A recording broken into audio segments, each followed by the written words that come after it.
有冇諗過，可能你而家玩緊人生最巔峰嘅玩 game，冇同你開玩笑。我啱啱醒悟到，呢個世界其實就係一個叫做地球超高難度嘅體驗場。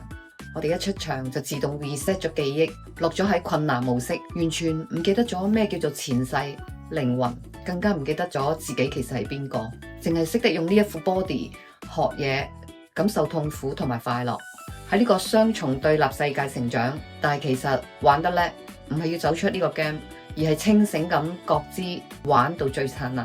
第一關睇穿幻象，揾翻真實嘅自己。最勁嘅心理陷阱，以為自己就係呢個肉身，其實背後一直有個寧靜嘅觀察者，真真正正主導遊戲嗰個就係你內心嘅自己。情緒、身份、諗法都只係你角色身上嘅裝備，唔使咁認真。第二關拋開評判，去體驗唔同嘅人生滋味。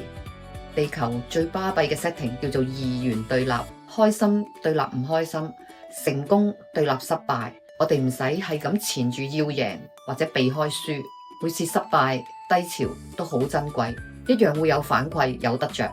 第三關係聽下內心嘅直覺，唔使照抄劇本。啲命格、人生建議其實都只係遊戲中嘅任務指引，唔係你唯一嘅路線。你嘅直覺就係你最勁嘅導航器，做啲令你心流好開心嘅事，嗰條路通常就係啱。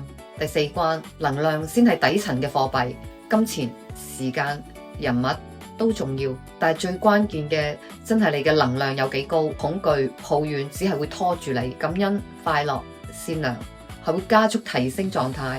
圍住呢啲正能量嘅人同埋活動，你會一路升級，人生自然開心而過關。第五關係愛，通過終極嘅神技，唔係咩曖昧嘅小情感，愛其實係整個宇宙嘅底層密碼。練習無條件咁愛自己，肯原諒，服務世界，唔係問世界俾咩你，而係你逐步 become 愛嘅本身。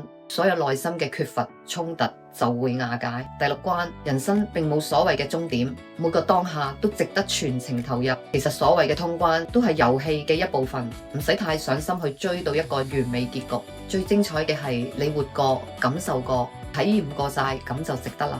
你覺得你嘅人生 game 而家玩到第幾關呢？留言在場講下你嘅體驗、煩惱、醒覺時刻，一齊傾下。記得分享俾你身邊想升級人生 game 嘅朋友。關注迪安，一齊身心健康生活。